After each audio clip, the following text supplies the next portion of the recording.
Okay, hello, मेरा आवाज आ रहा है? Yes. पहली बात तो आज सच में बहुत अच्छा लग रहा है ये रूम को भरा हुआ देखकर। ओके,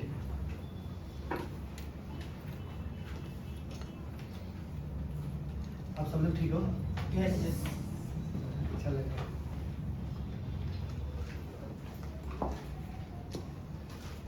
उत्पत्ति का किताब उसका 5वां अध्याय। आज हम लोग बात करेंगे परमेश्वर के साथ चलना।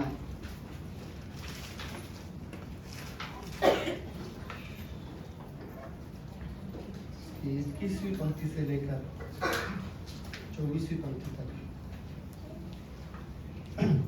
हेलो, थोड़ा सा वॉल्यूम। ओके, वचन में जाने से पहले 1 मिनट पहले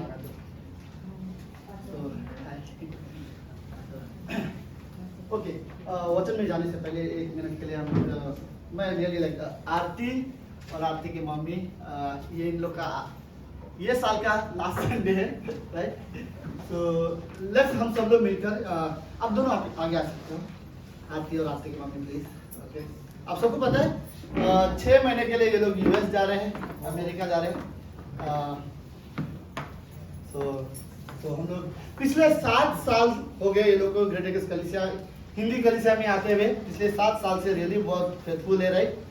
ये लोग रियली विश्वास हो गए हैं। Yes, okay. So okay, aunty नानी तो बहुत बार बन चुकी है, पहली बार वो दादी बन चुकी है।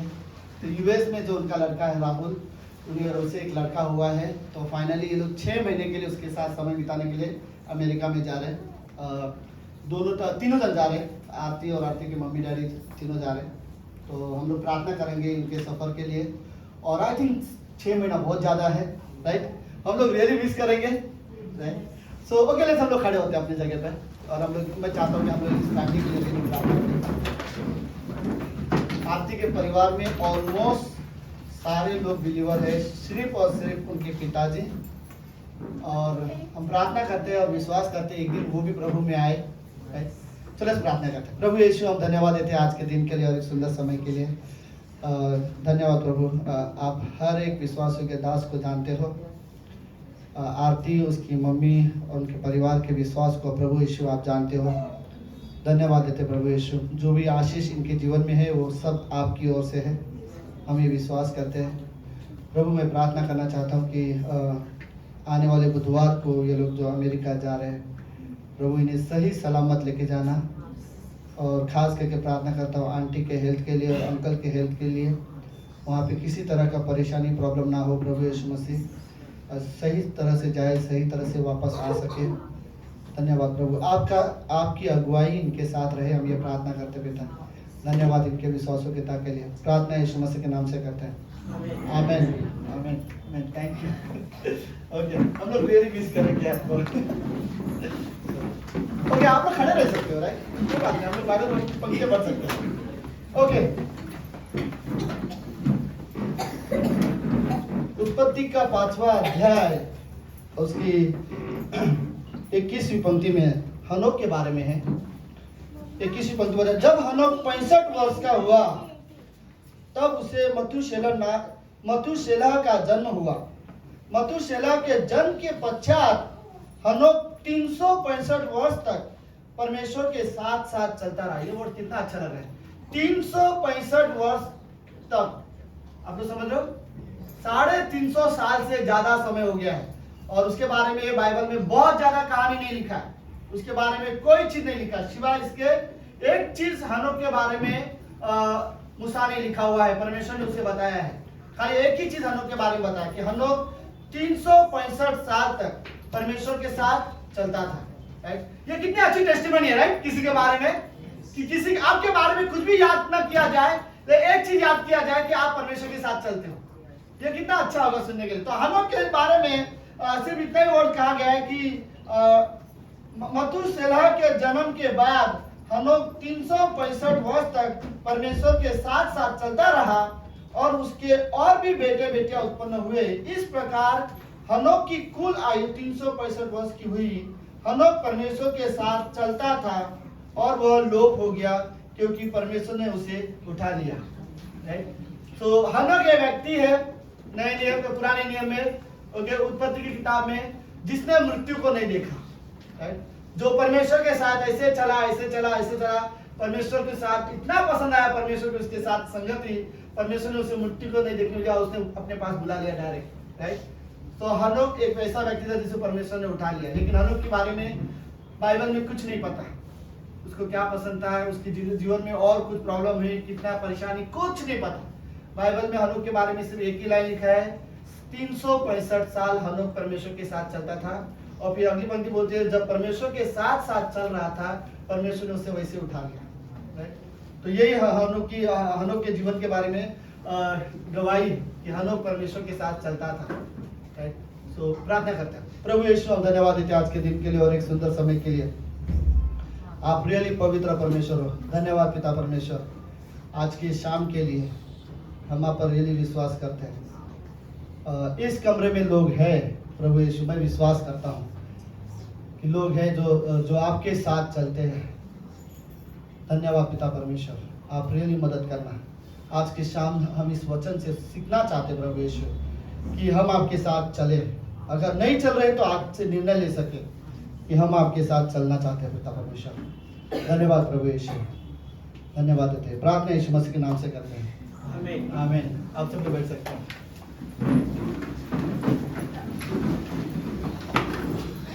ओके, तो आज फादर्स डे है। कई सारे लोगों ने डेफिनेटली अपने अपने पिता को विश किया होगा। कितने लोग हैं यहाँ पे जो रियली फादर है? एक ही है, दो, तीन, क्या हुआ बालाजी? हाँ, ओ वाह, वेरी गुड। कितने? 1 2 3 हाथ खड़े रखो। 1 2 3 4 5 6 7 है। वाह, प्रेज गॉड, आमीन। ओके, सो परमेश्वर के साथ चलने के बारे में बात करते हैं। पुष्पा जी कैसे हो? ओके, पुष्पा जी भी नानी बन चुकी है, राइट? ओके, हनोक कितने साल परमेश्वर के साथ चला? 365 साल, राइट? तो देखो, हनोक कोई अलग इंसान नहीं था। बाइबल में पुराने नियम में जितने भी लोग थे, अगर वो परमेश्वर के साथ चल सकते हैं तो इस कमरे में कोई भी परमेश्वर के साथ चल सकता है, राइट?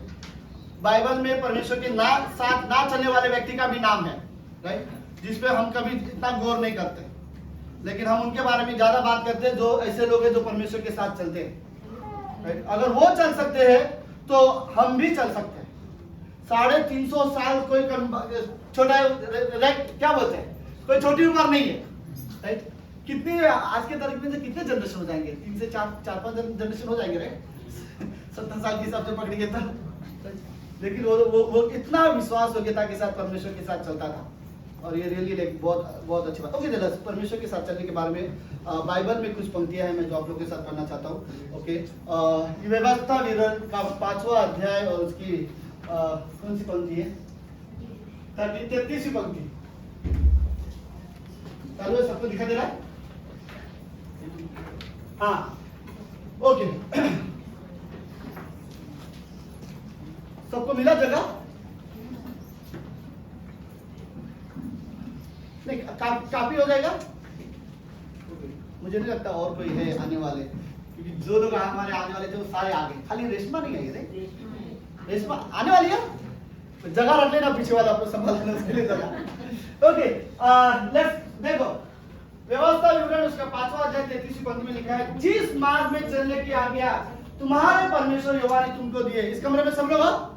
ओके, सुनो, जिस मार्ग पे चलने की आज्ञा तुम्हारे परमेश्वर ने, ओके, मैं ये याद दिलाना चाहता हूँ कि वो जिसने तुम्हें बोला है वो तुम्हारा परमेश्वर है। ओके, जिस मार्ग पे चलने की आज्ञा तुम्हारे परमेश्वर यहोवा ने तुमको दी है, उसी सारे मार्ग पर चलते रहो कि तुम जीवित रह सको। और फिर आगे बोलती है, तुम्हारा भला हो और जिस देश के तुम अधिकारी होंगे उसमें तुम बहुत दिनों के लिए क्या करोगे? बने रहो, राइट? तो याद रखो, सिंपल वर्ड कि हमें परमेश्वर के साथ क्यों चलना है? क्योंकि हमारे परमेश्वर ने हमें बोला है, राइट? क्यों हमें परमेश्वर के साथ चलना है? क्योंकि हमारे परमेश्वर, जिस रास्ते में हमें चलना है, वो क्यों उस रास्ते में हमें चलना है? क्योंकि हमारे परमेश्वर ने, मुझे वो लाइन बड़ा अच्छा लगता है जब मूसा लोगों को बोलता है कि जिस मार्ग से चलने के लिए आज्ञा तुम्हारे यहोवा परमेश्वर ने, राइट, तुम्हारे परमेश्वर ने तुम्हें बोला है, राइट, उस मार्ग पे चलो जो तुम्हारे परमेश्वर ने वो बोला है। ओके, दूसरी पंक्ति है व्यवस्था विवरण उसका 10वां अध्याय उसकी 12वीं पंक्ति में लिखा है, और अब है इस्राएल तेरा परमेश्वर यहोवा।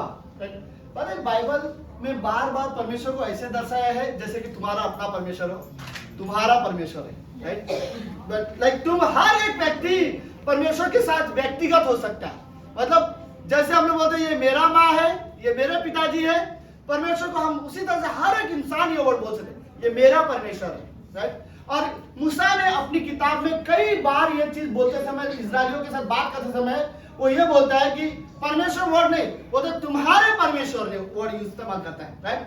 तो तुम्हें जो आज्ञा देने वाला है वो तुम्हारा परमेश्वर है, तुम्हें बचाने वाला तुम्हारा परमेश्वर है, तुमसे प्रेम करने वाला तुम्हारा परमेश्वर है, जिसने तुम्हें बनाने वाला तुम्हारा परमेश्वर है, राइट। तो कई बार ये मूसा इस शब्दों का जोर देता है, तुम्हारा परमेश्वर। तो इस्राएल तेरा परमेश्वर यहोवा तुझे इसके सिवाय और क्या चाहता है कि तू अपने परमेश्वर यहोवा का भय माने और उसके सारे मार्गों पर चले, उससे प्रेम रखे और अपने पूरे मन, अपने पूरे प्राण, अपने सारे प्राण से उसकी सेवा करे। इससे ज्यादा परमेश्वर आपसे क्या चाहता है कि आप पूरे मन से उसकी सेवा करो, पूरे मन से आप उससे प्रेम करो और उसके मार्ग पे चलो, राइट। कौन चाहता है ये?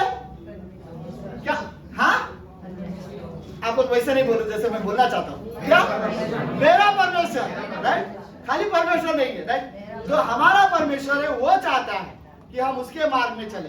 तो मैं ये पंक्ति, दो पंक्ति इसलिए दिखाना चाहता हूँ कि परमेश्वर सिर्फ ये नहीं चाहता कि हम उसके साथ चले, परमेश्वर ये दिखाना चाहता पहले कि वो तुम्हारा है, तुम्हारा बनाने वाला है, तुम्हारा उद्धार करता है, तुम्हारा अपना परमेश्वर है। और फिर परमेश्वर ये बोलता है कि तुम उसके साथ चलो। हर विश्वासी के लिए ये बहुत जरूरत है कि वो परमेश्वर के साथ चलना सीखे, राइट। देखो, हमें सिर्फ विश्वास करके उद्धार सिर्फ पाना नहीं है, हमें ये निर्णय लेने की जरूरत है कि हम परमेश्वर के साथ चले। हर विश्वासी का ये खुद की जिम्मेदारी है कि वो परमेश्वर के साथ चले। सुनो, मैं आपको एक बात बताना चाहता हूँ, जब भी हम स्वर्ग में जाएंगे और स्वर्ग में जब भी तुम्हारे बारे में जब बात होगा, सब लोग सुन रहे हो मैं ये और क्या बोलना चाहता हूँ? अगर आप स्वर्ग में जाओगे और स्वर्ग में परमेश्वर तुम्हारे बारे में बात करना चाहेगा तो पता है क्या बात करना पसंद करेगा? मुझे लगता है परमेश्वर तुम्हें यह बताना पसंद करेगा कि तुम धरती पर मेरे साथ चलते थे, भले ही तुम धरती पर थे, मैं स्वर्ग में था, फिर भी तुम मेरे साथ चलते थे। कैसे? मेरे विचारों के साथ चलते थे, मेरी आज्ञाओं के साथ चलते थे, मेरे संग रहकर मेरी उपस्थिति में चलते थे, तुम मेरे साथ चलते थे। और विश्वासी के लिए यह सुनना सच में बहुत अच्छी बात है कि परमेश्वर आपके बारे में बोले कि तुम मेरे साथ चलते थे। लेकिन याद रखो, अगर हम परमेश्वर के साथ नहीं चल रहे तो परमेश्वर हमारे बारे में स्वर्ग में क्या बात करेगा? एक्चुअली ये बात सच में सोचने की जरूरत है। बहुत दिन के बाद, कई सालों के बाद जब हम परिवार कई बार मिलते हैं तो हम एक दूसरे के बारे में पूछताछ करना पसंद करते हैं, राइट। जरा सा रियली वर्ड सोचो, अगर आप परमेश्वर के सामने खड़े होंगे आज से 50 साल के बाद या कभी भी, अगर आप परमेश्वर के सामने खड़े रहो और परमेश्वर को आपके बारे में बात करना होगा तो आपको क्या लगता है परमेश्वर आपके बारे में क्या बोलेगा, राइट। पर ये सुनना आपको सच में कितना अच्छा लगेगा, परमेश्वर कहे तुम मेरे साथ चलते थे, राइट। भले तुमने मुझे देखा नहीं, भले मैं आप अपने आंखों से तुमने मुझे कभी नहीं देखा, लेकिन जैसे तुम व्यवहार करते थे, जैसे तुम चाल चलते थे, जिस तरह से तुम बात करते हो, जिस तरह से तुम विचार रखते हो, जिस तरह से तुम संगति करते हो, जिस तरह से तुम आराधना करते हो, जिस तरह से मेरी आज्ञा को मानते थे, तुम मेरे साथ चलते थे, राइट। परमेश्वर हमें रियली देखना चाहता है कि हम उसके साथ चले। हर विश्वासी को यह निर्णय लेने की जरूरत है कि वो परमेश्वर के साथ चले, राइट। देखो, परमेश्वर के साथ चलना, ओके, लेट्स, कोई बात नहीं, 2 मिनट सभी लोगों को अपना जगह मिल जाए तो ज्यादा अच्छा रहेगा। ओके, मैं क्या बोल रहा हूँ, थोड़ा सा चेयर अपने आगे सरका सकते हो? अगर आप वैसे ही सरका दोगे तो काफी हो जाएगा। बस बस बस बस बस बस बस पीछे वालों को जगह अपने आप मिल जाएगी।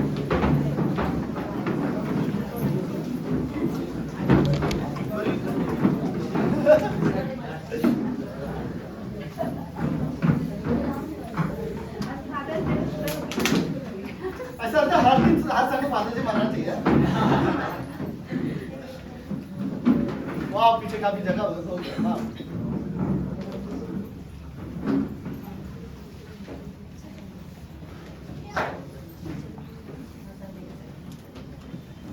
Very good Sujit.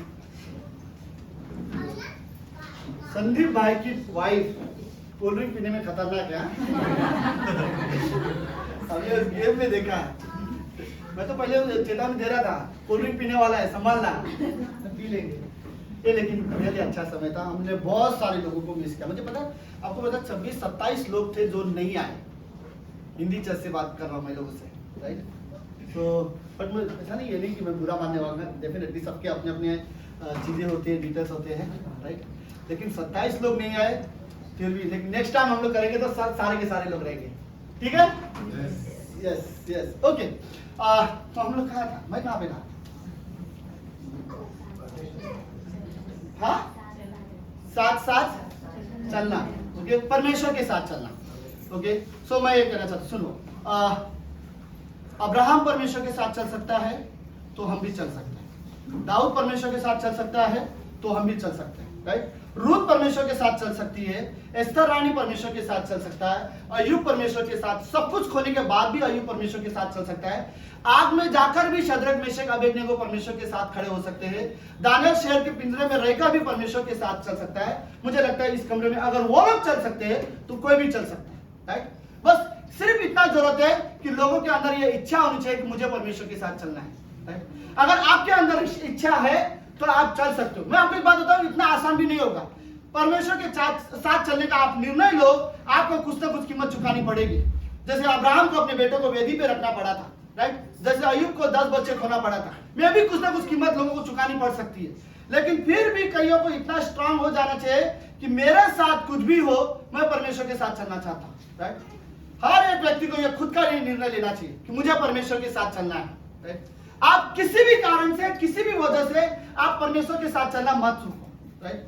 कोई भी कुछ भी प्रॉब्लम हो आपके जीवन में, सीरियसली मैं बोल रहा हूँ, चाहे कुछ भी आपके लाइफ में होने दो, लेकिन आप अपने जीवन में इतना सोचो कि मुझे परमेश्वर के साथ चलना नहीं छोड़ना है, क्योंकि शैतान हमेशा चाहेगा कि आप परमेश्वर के साथ ना चलो, राइट। परमेश्वर, शैतान ने जो दर्जा हमेशा के लिए परमेश्वर के साथ, जो रिश्ता उसने हमेशा के लिए खो दिया ना, वो आपके साथ परमेश्वर के साथ रिश्ता देखता है, उसे जलन होता है।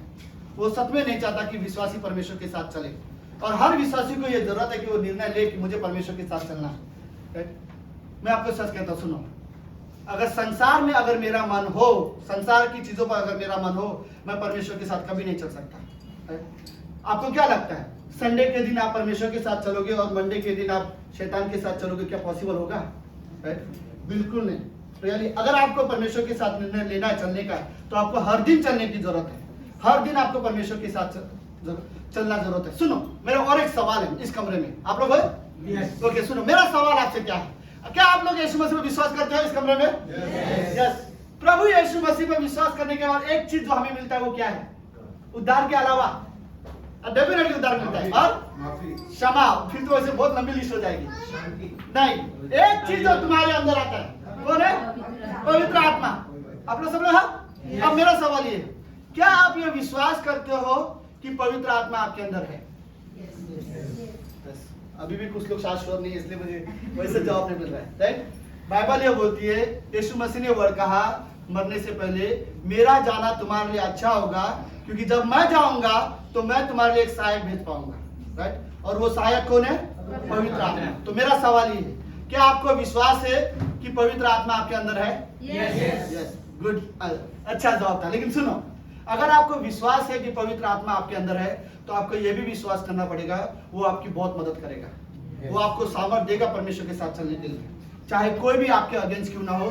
पवित्र आत्मा आपकी सहायता के लिए दिया गया है, परमेश्वर के साथ चलने के लिए वो आपको सामर्थ्य देगा, वो आपको सहायता करेगा। कई बार आपको वो चेतावनी देता रहेगा, कई बार वो आपको याद दिलाता रहेगा, राइट? एक तरह से मुझे एग्जैक्टली वर्ड नहीं पता, लेकिन दाऊद ये वर्ड कहने की कोशिश कर रहा था भजन संहिता 32वें अध्याय में, कि जब वो पाप कर रहा था तब उसके शरीर में कई बार परमेश्वर ने उसे चेतावनी देने की कोशिश किया, लेकिन वो अपने पाप की वजह से चुप रहा और उसने परमेश्वर की चेतावनी की ओर ध्यान नहीं दिया, राइट?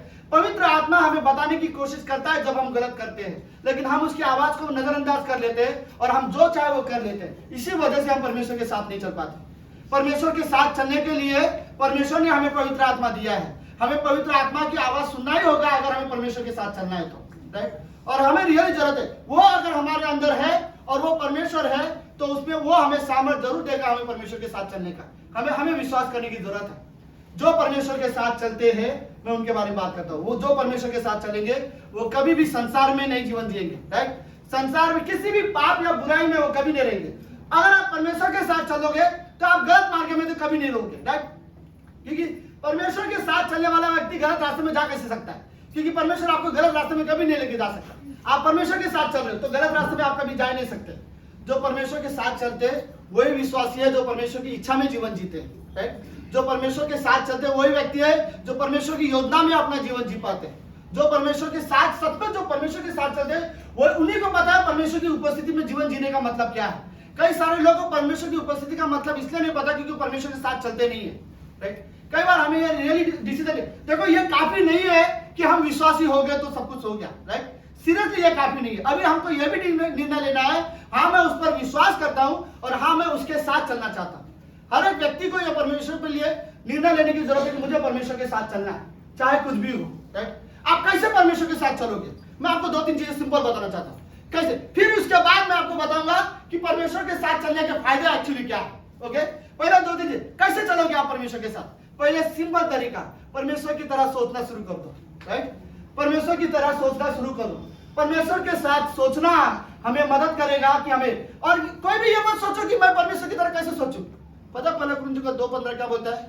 क्या तुमने जाने तुम्हारे अंदर पवित्र आत्मा का, परमेश्वर का मन है, राइट। तुम्हारे अंदर परमेश्वर का मन है और परमेश्वर का मन हमारे अंदर कैसे है?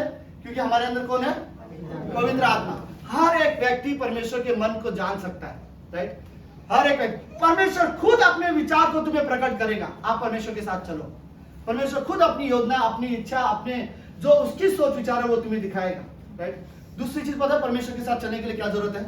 परमेश्वर का स्वभाव, राइट। याद रखो यीशु मसीह ने पिछले 33 साल जब प्रभु यीशु मसीह धरती पर रहा, उसने 33 साल में हर प्रकार के आदमी से मिला, हर प्रकार के इंसानों से मिला, लेकिन हर प्रकार के इंसान के साथ जब भी वो मिला उसका स्वभाव आप देखना, राइट। ऐसा कोई व्यक्ति नहीं था जिससे यीशु मसीह ने प्रेम नहीं किया हो। याद है? कोई नहीं था, राइट, जिससे प्रभु यीशु मसीह नफरत करता हो या जिससे प्रभु यीशु देखकर पसंद ना करता हो, जिससे प्रभु यीशु मसीह बोले ये मेरे पास क्यों आ रहा है, मुझे इसके पास नहीं जाना। ऐसा कोई भी व्यक्ति नहीं था। हर एक इंसान से यीशु मसीह प्रेम करता था, राइट। कहीं ना कहीं मुझे रियली डिसीजन लेना, परमेश्वर के साथ चलने के लिए मुझे हर एक व्यक्ति से प्रेम करना सीखना होगा, राइट। परमेश्वर के साथ चलने के लिए मुझे सीखना पड़ेगा। मैं ये डिसाइड नहीं कर सकता मुझे किससे प्रेम करना है और मुझे किससे नहीं प्रेम करना है, पर मुझे अपने विचार को हटाना पड़ेगा और मुझे जरूरत है मैं परमेश्वर के विचार में चलूं, राइट। हमें रियली सीखना पड़ेगा यीशु मसीह के। जस्ट सिंपल एक चीज सुनो, सब फॉर एग्जांपल, अगर मेरे सामने कोई व्यक्ति है जो मुझे नहीं पसंद है, ठीक है, मुझे नहीं पसंद वो व्यक्ति, लेकिन मैं रियली ये सोचना चाहूंगा इस समय मेरी जगह पर प्रभु यीशु मसीह होता तो वो उसके साथ कैसा व्यवहार करता, राइट। फिर मैं उसकी स्वभाव में जब जीने की कोशिश करूंगा, मैं धीरे धीरे पवित्र आत्मा डेफिनेटली मेरी मदद करेगा, राइट, कि मैं उसकी मदद करूं। याद है मैंने ये उदाहरण पहले भी एक बार दिया था, जस्ट उदाहरण के लिए। ओके, मे बी करेंगे हम लोग एकदम गॉडली नहीं बन सकते, राइट। कुछ चीजें ओके, मेरे साथ कुछ सवालों का जवाब दो। क्या क्रिश्चियन लाइफ आसान है या कठिन है? हाँ, मेरा एक सवाल है आप लोगों के साथ, क्या क्रिश्चियन लाइफ जीना आसान है या कठिन है? अच्छा है, मुझे भी पता है, लेकिन कठिन है या ओके कठिन है, राइट, बट एक्चुअली में नहीं है। ओके, तो हमारे अंदर 2 स्वभाव है। पुराने स्वभाव में मैं जीऊंगा तो मेरे लिए बहुत कठिन है, लेकिन नया स्वभाव में जीऊंगा मेरे लिए बहुत आसान है। परमेश्वर क्या बोलता है? अपने बैरिश के लिए प्रार्थना करो, मतलब जो तुम्हारे लिए, जो तुम्हें श्राप देते हैं उनके लिए प्रार्थना करो। यीशु मसीह ने वर्ड बोला है। कठिन है, मेरे लिए कठिन है, लेकिन मेरे नए स्वभाव के लिए बिल्कुल नहीं। प्लस यही उदाहरण के लिए मैं आपको बता दूं कि जस्ट इमेजिन ये लड़का क्रिकेट अच्छा खेलता है, ओके, समझ रहे? कुछ लोग मना कर रहे हैं, लेकिन मैं मानता हूँ को ध्यान में देते। बट इमेजिन करो अगर इंडिया, मैंने यही उदाहरण पहले दिया था, ओके, अगर इंडिया का मैच और इंडिया के सारे विकेट आउट हो जाए, ओके, फिर सपोज हमारा मैच ऑस्ट्रेलिया के खिलाफ और ऑस्ट्रेलिया वाले बोले ग्राउंड में से कोई भी एक आदमी आके इंडिया को हारने से बचा सकता है और फिर ये जाएगा तो बैटिंग करने के लिए, तो आपको क्या लगता है ये जीता पाएगा हम लोग को?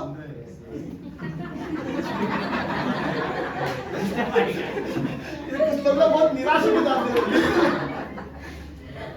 बिल्कुल नहीं, मैं भी मानता हूँ। लेकिन इमेजिन करो अगर सचिन तेंदुलकर का जो आत्मा है वो इसके अंदर चला गया, राइट, घुस गया, ओके, और अब ये जाके बैटिंग करेगा तो ये जीता सकता है? नहीं, क्योंकि अब हमको पता है ये राहुल नहीं जा रहे, शरीर राहुल का जा रहा है, लेकिन इसके अंदर जो है आत्मा किसका गया हुआ है? सचिन तेंदुलकर का। तो सचिन तेंदुलकर खेल सकता है, हमको पता है, ये नहीं खेल सकता, राइट। तो लेकिन मेरा कहना मतलब यही है, ओके, मैं इस संसार में पवित्रता में जीवन नहीं जी सकता, मैं सतीश हूँ, मैं पापी हूँ, मैं पवित्रता में जीवन नहीं जी सकता। कुछ लोगों को मैं माफ नहीं कर सकता, मेरी कुछ गलत आदत है, मैं परमेश्वर को पूरी तरह से परमेश्वर के साथ नहीं चल सकता। लेकिन जब परमेश्वर का आत्मा मेरे अंदर आएगा मैं सारी चीजें कर सकता हूँ, राइट। क्योंकि अब की बात जो सतीश है वो बदला है, वो सतीश नहीं जो पुराना सतीश था। परमेश्वर का आत्मा हमारे अंदर आने की वजह से वो अपनी ताकत से मुझे जब ले जा गया तो एक विश्वासी पवित्रता में जीवन जी सकता है, राइट। पहले हम क्षमा नहीं कर सकते थे, अब हम कर सकते हैं। पहले हम परमेश्वर के साथ इतने आसानी से नहीं चल सकते, अब मैं आपको बोलता हूं, पहले आपको लगता है क्रिश्चियन लाइफ बहुत कठिन है, लेकिन आपके अंदर परमेश्वर का आत्मा है तो अब आपके लिए आसान है, राइट। आपको किसी को क्षमा करना भी आसान है, प्रेम करना भी आसान है, और ये चीजें आप आसानी से कर सकते हो, सिर्फ और सिर्फ इसलिए क्योंकि आपके अंदर पवित्र आत्मा है। मेरा कहने का मतलब ये है, पवित्र आत्मा आपके जो अंदर जो है वो आपकी सहायता करेगा परमेश्वर के साथ चलने के लिए, लेकिन आपको जरूरत है कि आप उसे सबमिट करो, राइट। जब आप उसके अधीन हो जाओगे वो आपको पूरी तरह से मदद करेगा कि आप परमेश्वर के साथ चलो। और मैं आप इसके बाद में ये भी बोलना चाहूंगा, अगर आप सच में परमेश्वर के साथ चलने वाले क्रिश्चियन होंगे और जब परमेश्वर के सामने खड़े रहोगे, परमेश्वर को खुद बोलना पसंद होगा आपके बारे में, आप मेरे साथ चलते थे, आप इस धरती पर थे, आपने मुझे देखा नहीं, लेकिन आप मेरे साथ चलने वाले व्यक्ति थे। और एक विश्वासी के लिए इससे अच्छा शब्द स्वर में नहीं रहेगा कि परमेश्वर आपको बोल रहा है मेरे साथ चलता था, राइट। अधिक ये रियली कितनी अच्छी बात है। लेकिन मैं ये वर्ड बोलना चाहता हूँ, अगर आप परमेश्वर के साथ चलते हो तो परमेश्वर बोलेगा आप उसके साथ चलते थे। अगर आप परमेश्वर के साथ नहीं चलते तो कभी परमेश्वर नहीं बोलेगा कि आप उसके साथ चलने वाले व्यक्ति थे, राइट। तो आप खुद डिसाइड करो आपको क्या सुनना है परमेश्वर से। लेकिन अगर आप ये सुनना चाहते हो तो आपको जरूरत है कि आप परमेश्वर के साथ चलो, राइट। ओके, मैं आपको आखिरी में कुछ चीजें बताना चाहता हूँ, 7 ऐसी चीजें जो मैंने मेरे आप 7 का 8 भी कर सकते हो। 7 ऐसी चीजें अगर आप परमेश्वर के साथ चलते हो तो आपको उसका फायदा होगा। पहली चीज, ओके, आपका रिश्ता परमेश्वर के साथ मजबूत होगा, ओके। क्योंकि देखो जब दो साथ में चलेंगे, राइट, तो साथ साथ चलने से रिश्ता मजबूत होता है। जिसके साथ ज्यादा समय बिताया जाता है उसके साथ रिश्ता मजबूत होता है, राइट। तो आपके लिए ये रियली जरूरत है, अगर आप परमेश्वर के साथ चलते हो तो आपका रिश्ता परमेश्वर के साथ मजबूत होगा। कई सारे लोगों का रिश्ता परमेश्वर के साथ मजबूत इसलिए नहीं है क्योंकि वो परमेश्वर के साथ नहीं चलते हैं।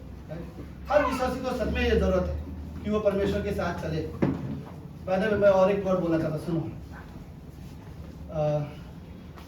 परमेश्वर को स्वर्ग में एक चीज सुनना शायद बिल्कुल पसंद नहीं होगा, पता है क्या?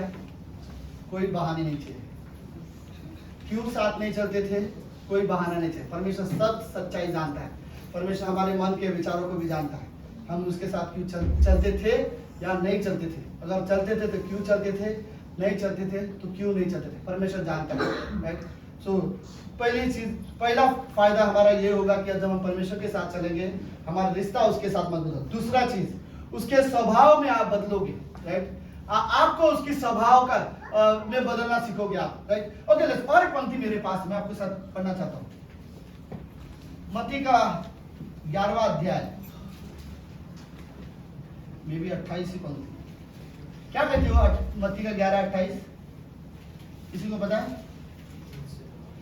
मत्ती 11:28। हाँ, ओके, चलो। परिश्रम करने वाले बहुत से दबे मेरे पास आमीन, आमीन। ओके, ये सब परिश्रम करने वाले इस कमरे में सब लोग हैं?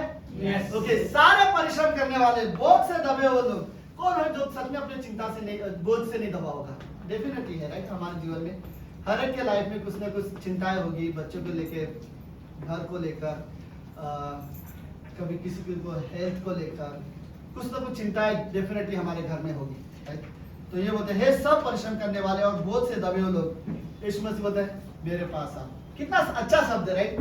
काश उस दिन जिस दिन प्रभु यीशु मसीह ने ये स्टेटमेंट बोला और हम उसके पास नजदीक होते तो कितना प्यार से बोला होगा यीशु मसीह ने मेरे पास आ। राइट? आई थिंक कितना, आई थिंक ये वर्ड रियली, वो जिसने भी ये सुना होगा आई थिंक वो रियली ब्लेस होंगे, राइट? कि वो यीशु मसीह से बोलता है मेरे पास आओ मैं तुम्हें विश्राम दूंगा, राइट? और फिर वो बोलता है मेरा जुआ अपने ऊपर उठा लो और मुझसे सीखो क्योंकि मैं नम्र और मन में दीन हूँ और तुम अपने मन में विश्राम पाओगे। कहते जुआ मतलब सबको पता है, बैलगाड़ी होता है, बैलगाड़ी के आगे तो लकड़ी का दो हिस्सा होता है जिसमें दो क्या बोलते हैं बैल डालते हैं, राइट? तो ये बैल डालने का पता है इनका क्या फायदा होता है? एक साथ आने के बाद इनको एक ही स्पीड में चलना होगा, राइट? अगर दूसरा स्लो होता है तो उसको भी स्लो होना पड़ेगा। लेकिन प्रॉब्लम पता है जो एक्चुअली में ताकत वाला है ना, कमजोर वालों को उसके साथ दौड़ना पड़ता है, राइट? और ये लोग को एक साथ दौड़ना पड़ेगा, एक साथ आना पड़ेगा, एक साथ उठना पड़ेगा, एक साथ बैठना पड़ेगा। ये लोग उस कोई आधा बोलते कोई आगे पीछे नहीं हो सकता, राइट? क्योंकि ये लोग आगे पीछे जा ही नहीं सकते। तो एक चीज सबसे पहले क्या होता है, जब एक जुए के अंदर आते तो लोग नजदीकी आ जाते हैं, राइट? अगर आप परमेश्वर बोलता है मेरा जुआ उठाओ, एक साइड से मैं रहूंगा, एक साइड से तुम रहोगे, तुम्हारे लिए बहुत हल्का होगा क्योंकि सारा बोझ मैं उठाऊंगा। तुम्हें सिर्फ अपना गर्दन आके अंदर डाल देना है, बस वो जो भी उस पर मालिक उस पर जो भी बोझ डालेगा वो मैं उठाऊंगा। मेरे अंदर ताकत है, मैं धीरे धीरे चलूंगा, तुम्हारे स्पीड में चलूंगा, राइट? और तुम्हें सिखाऊंगा कि तुम मेरे साथ सिर्फ चलोगे। तुम्हें ऐसा लगेगा तुम बहुत सारा बोझ उठा रहे हो लेकिन तुम कुछ नहीं उठा रहे होंगे, मैं तुम्हारा बोझ उठाऊंगा, तुम्हें हल्का लगेगा। और यीशु मसीह वादा करता तुम्हें हल्का लगेगा, राइट? तो ये दो जुए के नजदीक आने का पहला फायदा यही है कि दो नजदीक आते एक दूसरे के और उसके बाद एक ही स्पीड में चलना सीखते हैं, राइट? तो मेरा कहां गया? ओके, तो वही वर्ड मैं बोला था, बोला उसके स्वभाव में हम बदलेंगे, इसके ताकत में जितना ये स्पीड चलेगा उतना ही ये स्पीड चलेगा, राइट? सेम मतलब है, जैसे ये बात करेगा हम भी वैसे बात करना सीखेंगे, जैसे ये लोगों से प्रेम करेगा हम भी उससे प्रेम में सीखेंगे, जैसा इसका व्यवहार है लोगों के प्रति हम भी उसके साथ वैसा ही व्यवहार करना सीखेंगे क्योंकि हम उसके जुए में है, राइट? हम उससे सीख रहे हैं। और हर विश्वासी को ना, मैं सच बोलता हूं, अब रियली वर्ड में बोला जाता है हिंदी कलीसिया में, आप सभी को यह जिम्मेदारी आप लेनी चाहिए कि विश्वासी होने के बाद आपको शिष्य बनना चाहिए, राइट? यीशु मसीह का शिष्य बनने का डिसीजन लो कि आपको शिष्य का मतलब क्या होता है? सीखने वाला, राइट? सिंपल वर्ड, शिष्य का मतलब होता है सीखने वाला। आप डिसीजन लो, आपको यीशु मसीह के बारे में और सीखना है, राइट? और आप उसके स्वभाव को सीखो, राइट? प्रेम के बारे में सीखो तो प्रैक्टिस करो, प्रेम करना सीखो। दया के बारे में सीखो तो दया करना सीखो, राइट? तो ओके, उसके स्वभाव में हम बदलते जाएंगे। तीसरा फायदा हमारा ये होगा, हम बुराई से और संसार की बुराई से हम दूर रहेंगे। यह डेफिनेटली है, जो परमेश्वर के साथ चलता है वो संसार की बुराइयों में नहीं जा सकता, राइट? या देखो, आप सिंपल चीज है, या तो आप संसार में हो या तो परमेश्वर के साथ हो। अगर परमेश्वर के साथ हो तो आप संसार में नहीं हो, अगर आप संसार में हो तो आप परमेश्वर के साथ नहीं हो, राइट? तो एक चीज है, अगर आप सच में परमेश्वर के साथ रहोगे तो आप बुराइयों से दूर रहोगे अपने आप। मैं आपको पता है, कई बार विश्वासी को ये फोकस करने की जरूरत नहीं है, मुझे बदलना है और अपने पाप, अपने गलतियां, अपने कमजोरियों की लिस्ट बनाने की जरूरत नहीं है। कौन सी चीजें ऐसी है जो मुझे नहीं करनी, वो सारी चीजें भूल जाओ।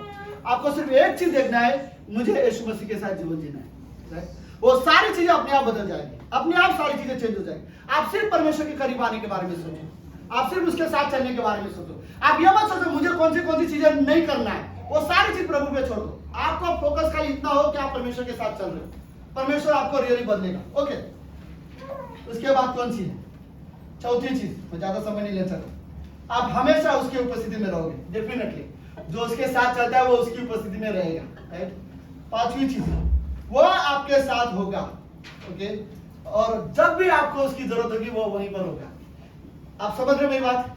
जब आप यीशु मसीह के साथ रहोगे तो जरूरत होगी तो यीशु मसीह वहां पर रहेगा। याद है जब जहाज में आंधी तूफान आई थी, उनके लिए एक चीज अच्छा था चेलों के लिए। इमेजिन करो, पतरस क्या चिल्ला रहा था, प्रभु हम मरे जा रहे हैं, राइट? और यीशु मसीह उठा, यीशु मसीह ने क्या आंधी तूफान को डांटा, राइट? और आंधी तूफान डांटने के बाद जब जहाज किनारे पे गया होगा तो चेलों ने क्या बोला होगा? मेरे हिसाब से चेलों ने यही सोचा होगा, थैंक गॉड यीशु मसीह था अपने साथ, राइट? अगर इस जहाज में यीशु मसीह नहीं होता तो फिर हम सब मर जाते, राइट? तो वही चीज मैं आपको रियली बताना चाहता हूँ, राइट? कि जब भी मैं यीशु मसीह के साथ ही रहूंगा और उसी के प्रेजेंस में रहूंगा, जब भी मुझे उसकी जरूरत होगी वो मेरे पास रहेगा, राइट? मुझे वो पंक्ति पसंद है, भजन संहिता 46 है या आइज़ाया 46 है, साम 46 है, राइट? जिसमें बोलता है संकट के समय अति साथ मिलने वाला परमेश्वर, राइट। अरे मुझे वो पंक्ति बहुत पसंद है, दाऊद में भी वर्ड जो बोलते हैं, संकट के समय अति साथ से मिलने वाला परमेश्वर है वो। ओके, छठवीं चीज, ओके सब लोग है, यस। ओके, लास्ट दो चीजें। छठवां चीज बोलते हैं, अगर आप परमेश्वर के साथ चलते हो तो आप अपने आप को आत्मिकता में देखोगे, राइट। मेरा फोकस ये नहीं होगा कि मुझे आत्मिक बनने के लिए क्या क्या करना है, वो लिस्ट नहीं देखना है। मेरा काम ये है, मुझे परमेश्वर के साथ चलना है, राइट। वो हमें आत्मिकता में बनाएगा। और आखिरी में जो परमेश्वर के साथ चलता है, यीशु मसीह बोलता है मुझ में बने रहो, वही व्यक्ति यीशु मसीह के साथ बना रहता है, राइट। अगर आप परमेश्वर के साथ चल रहे हो तो आप यीशु मसीह में बने हुए हो, अगर आप परमेश्वर के साथ नहीं चल रहे हो तो आप यीशु मसीह के साथ बने नहीं हो। तो मैं रियली एनकरेज करना चाहता हूँ आज की शाम हर एक व्यक्ति इस कमरे में, हमें निर्णय लेने की जरूरत है, राइट। हमें एक बात अपने बारे में ये सोचने की जरूरत है, सब लोग हैं, यस। ओके। रियली ये सोचने की जरूरत है, क्या मैं सच में परमेश्वर के साथ चल रहा हूँ? आपको लगता है आप परमेश्वर के साथ चल रहे हो? अगर आपको लगता है तो ये बहुत अच्छी बात है, सीरियसली। अगर आपको लगता है नहीं, तो आप देखो क्यों नहीं कर रहे हो, क्या कारण है, और आप क्या कर सकते हो परमेश्वर के साथ चलने के लिए। लेकिन रियली जरूरत है कि आप परमेश्वर के साथ चलो। शैतान सच में रोकने की कोशिश करेगा, आप परमेश्वर के साथ ना चलो, लेकिन आपको डिसीजन लेना है, आपको अपने जीवन में ये निर्णय लेना है, मुझे परमेश्वर के साथ चलना है, राइट। मुझे रियली परमेश्वर चाहिए मेरे जीवन में, राइट। चाहे मैं कोई भी छोटा निर्णय लूँ, कोई भी बड़ा निर्णय लूँ, कोई भी डिसीजन लूँ, मुझे परमेश्वर मेरे लाइफ में चाहिए, राइट। मैं सच में चाहता हूँ कि मेरा रिश्ता उसके साथ मजबूत बना रहे। अरे मुझे उसके, हर एक इंसान को ये सोचना चाहिए मुझे उसके साथ चलना है, राइट। और हमें खुद सोचना है, अगर मैं उसके साथ नहीं चल रहा हूँ तो मैं क्या करूँ उसके साथ चलने के लिए, राइट। हर विश्वासी के लिए ये जरूरत है कि हम परमेश्वर के साथ चले। हमें लेट्स प्रार्थना करते हैं। प्रभु यीशु, हम धन्यवाद देते हैं आज के दिन के लिए और एक सुंदर समय के लिए। आप महान, जीवित और आप पवित्र परमेश्वर हो गॉड। धन्यवाद यीशु मसीह आज के दिन के लिए, आप रियली पवित्र परमेश्वर हो। धन्यवाद पिता, हमें रियली जरूरत है कि हम आपके साथ चले, आपके साथ चलना सीखें। आप हमारे उद्धारकर्ता परमेश्वर हो।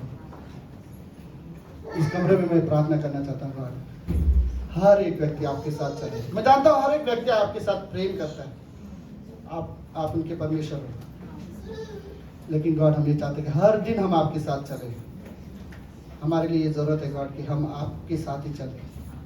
धन्यवाद प्रभु यीशु, आप रियली मेरी मदद करना पिता। धन्यवाद, ये प्रार्थना यीशु मसीह के नाम से करते हैं, आमीन आमीन। ओके, ये किधर है गणेश? गणेश और सोनल कहाँ पे? 2 मिनट के लिए प्लीज गणेश को बुला लो, सोनल को भी आगे बुला। सो हम लोग बेबी डेडिकेशन कर सकते हैं। सोनल आप आगे आ जाओ। आपका किधर बेबी? वो लेके भागे।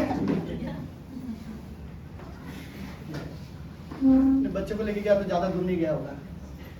वेलकम। ओके,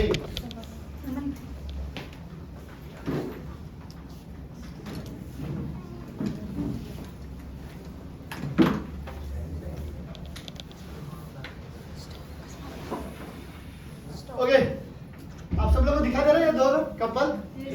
बस फाइनली ये लड़का डैडी बन चुका है। वाह। तो चेहरा हल्का से तेजी जैसे लग रहा है। हाँ क्या? ओके, बेबी डेडिकेशन हम लोग चर्च में करते हैं। ओके,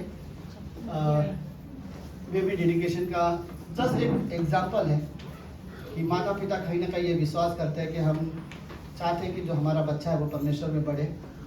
पुराने नियम में बेबी डेडिकेशन एक ही था जो हन्ना ने किया था, लेकिन कई सारे लोगों को ये नहीं पता। बट मैं आपको ये बताना चाहता हूँ, शायद कहीं ना कहीं बेबी डेडिकेशन ये दिखाता है कि अब्राहम ने जो अपने बेटे को वेदी पे रखा था वो भी एक तरह का बेबी डेडिकेशन जैसा ही था, कि उसने ये दिखाया कि मेरे लिए बच्चों से ज़्यादा परमेश्वर आप मायने रखते हो, राइट।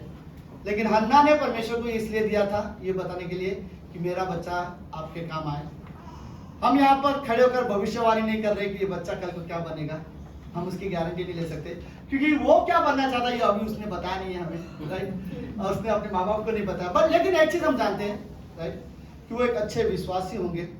ओके, आप दोनों से मैं आप दोनों के लिए कुछ शब्द रियली बोलना चाहता हूँ। ओके, वो ये कि इसके लिए ये सबसे पहले आपसे सीखेगा। ओके, व्यवहार कैसे करना चाहिए, बात कैसे करना चाहिए, लाइक एक लाइफस्टाइल क्या है। आप पहले माता पिता पहले अच्छे क्या बोलते हैं, शिक्षक होते हैं, राइट। जो चीज़ है वो आप लोगों से सीखेंगे। तो मैं ये कहना चाहता हूँ, सुनो, जो भी आप चाहते हो कि ये बच्चा आगे जाके करे, वो चीज़ें पहले आप करो।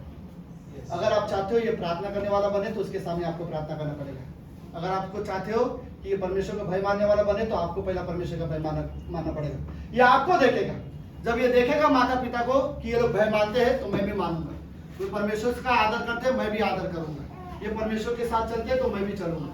आपको लिए मैं खाली इतना वर्ड बोलना चाहूंगा कि इसके लिए बेस्ट मिसाल आप लोग बनो, राइट। हमेशा ये तरीका हमेशा काम नहीं करता कि आप किसी को डायरेक्शन दे दो, तुझे ऐसा करना है, तुझे ऐसे करना है, तुझे वैसे करना है। आप उसे वो चीज करके बताओ, राइट। प्रार्थना उसे करके बताओ, आराधना उसे करके बताओ, परमेश्वर का आदर उसे करके बताओ, वो आपको देखेगा, राइट। मैं रियली वर्ड बोलना चाहता हूँ कि परमेश्वर ने ये रियली एक आशीष दिया आपको। मैं रियली चाहता हूँ कि आप इसके लिए एक अच्छे और आत्मिक माता पिता बनना, राइट। और हम विश्वास करते हैं कि ये दोनों बहुत अच्छे आत्मिक माता पिता बनेंगे। आमीन, आमीन, आमीन। ओके, लेट्स हम सब खड़े होते हैं और हम बस एक प्रार्थना करते हैं इनके लिए। ओके, इसका नाम इन्होंने जो सोचा है वो है, क्या बोलना चाहोगे? अपेक्षा। अपेक्षा, राइट। अपेक्षा मतलब सबको पता है, उम्मीद, राइट, एक्सपेक्टेशन परमेश्वर से, राइट। सो इन्होंने जो परमेश्वर से उम्मीद रखा था शायद वो इन्हें मिल गया, इसलिए शायद इन्होंने उसका नाम अपेक्षा रखा है, राइट। सो हम लोग लेट्स प्रार्थना करते हैं। ओके, आई थिंक मैं ये वर्ड बोलो, माता पिता का जिम्मेदारी जो होती है शायद वो इतनी छोटी भी नहीं है, राइट। आई थिंक वो रियली बहुत स्ट्रगल वाली रहती है, बट परमेश्वर इन्हें रियली आशीष दे। ओके, प्रार्थना करते हैं। प्रभु यीशु, हम धन्यवाद देते हैं आज के दिन के लिए और एक सुंदर समय के लिए। आप महान, जीवित और आप पवित्र परमेश्वर हो। प्रभु यीशु, गणेश और सोनल के लाइफ के लिए हम आपको धन्यवाद देते हैं। प्रभु, मैं प्रार्थना करना चाहता हूँ कि गणेश और सोनल एक अच्छे आत्मिक माता पिता बन सके, अपने बच्चे के लिए एक अच्छे उदाहरण बन सके, और इन्हीं दोनों के जीवन को देखकर, इन्हीं दोनों को प्रेम को देखकर वो बच्चा बड़ा हो।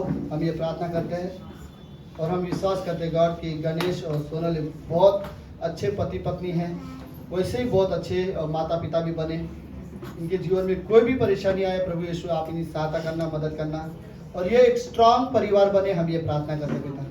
धन्यवाद प्रभु यीशु मसीह, धन्यवाद देते पिता। ये प्रार्थना यीशु मसीह के नाम से करते हैं, आमीन।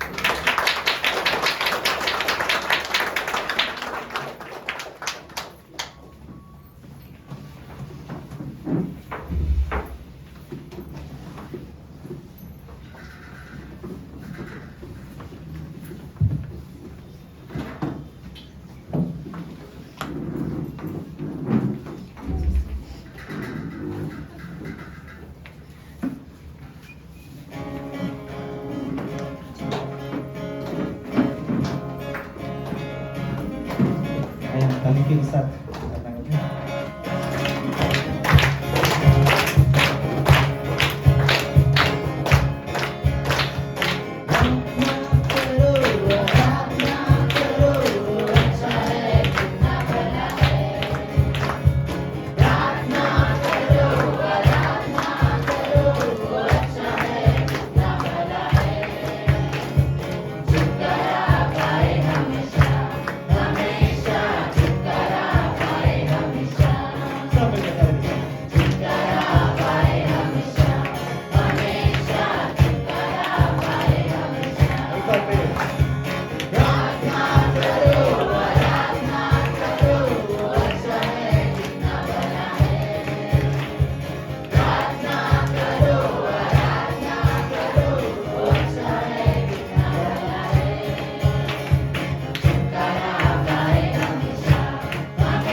ओके मैं ज़्यादातर खड़ा नहीं करना चाहता, इसलिए मैं रिक्वेस्ट करना चाहता हूँ 5 मिनट के लिए प्लीज सब लोग अपनी जगह पे बैठ जाओ। आज क्या है by the way? Father's day. Okay, तो by the way father's day, जितने भी फादर्स हैं हमारे चर्च के, प्लीज आप लोग आगे आ जाओ। जितने भी डैडीज लोग हैं, वाह,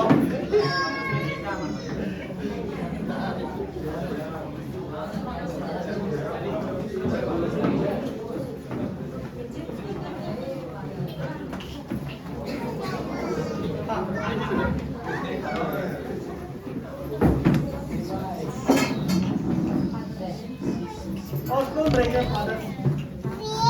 हाँ,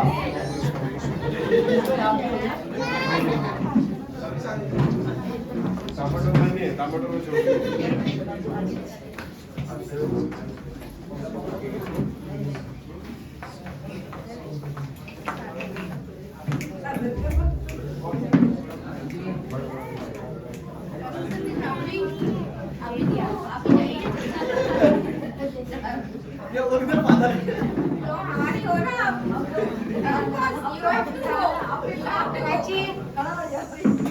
हमारे पिल्ला हो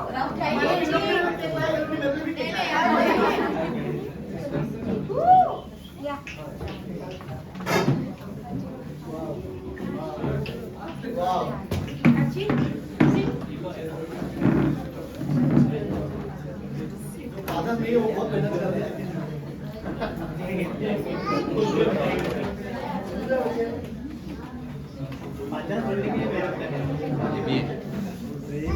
सबसे पहले इन लोगों को शादी करना पड़ेगा।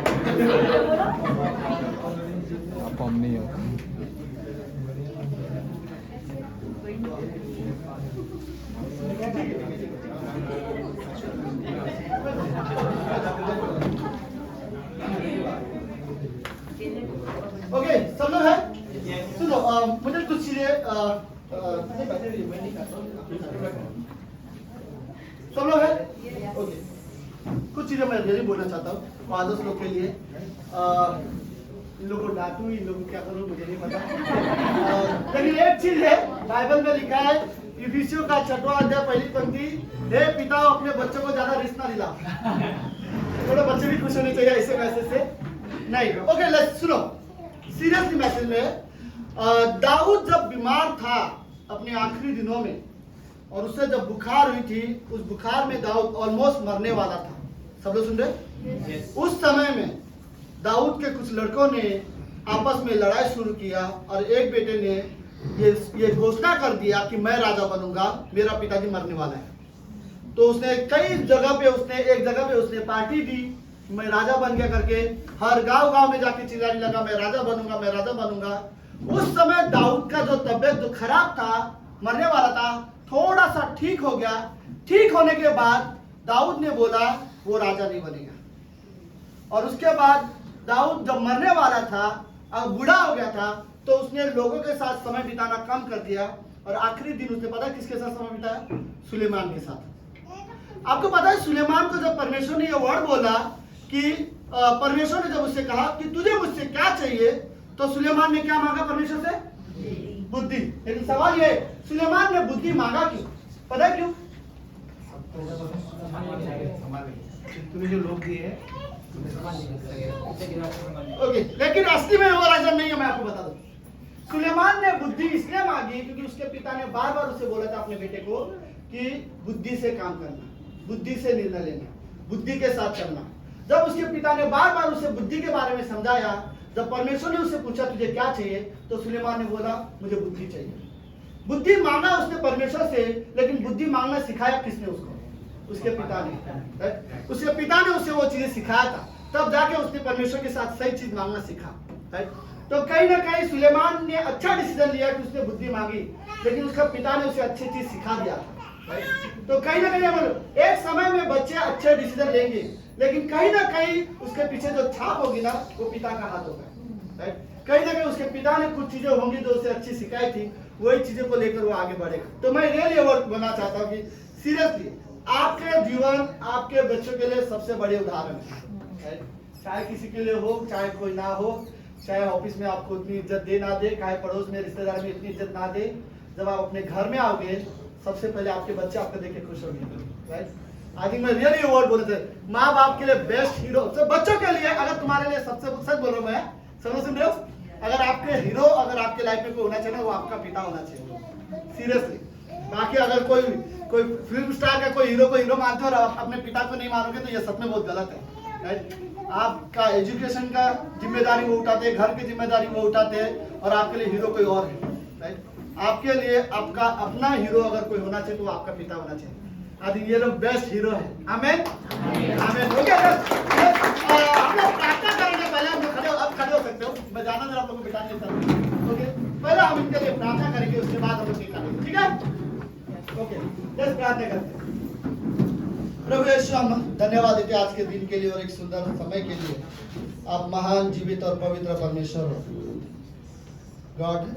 ये जो पिता आज हमारे बीच में है, ये कोई सिर्फ पिता नहीं प्रभु, एक बेस्ट लीडर से अपने घर के, जिनको प्रभु यीशु आप अगुवाई करते हो, अपने बच्चों के लिए बेस्ट उदाहरण है।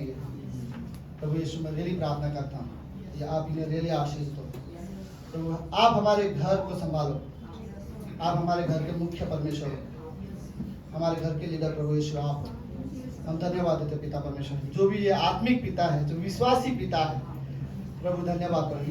ये अपने बच्चों को तैयार करेंगे आपके लिए पिता, हम ये विश्वास करते हैं प्रभु यीशु। धन्यवाद पिता परमेश्वर, प्रार्थना यीशु मसीह के नाम से करता है, आमीन, आमीन। ओके,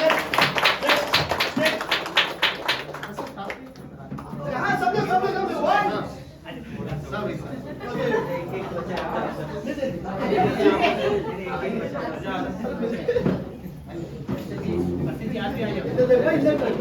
चलो ये भी ले लो।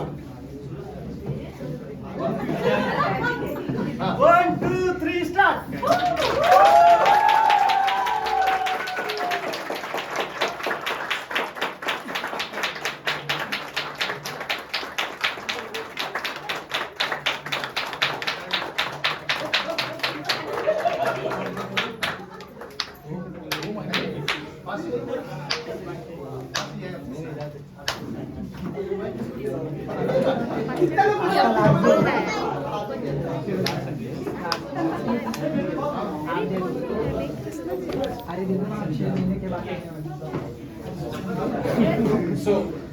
हम सब ने फादर्स डे बनाया, बट हमारे सबसे बड़े, हमारे सबसे अद्भुत, हमारे जो स्पिरिचुअल फादर है पास्टर सतीश, राइट। हम सच में बहुत आभारी है, ये हम सबकी ओर से मे बी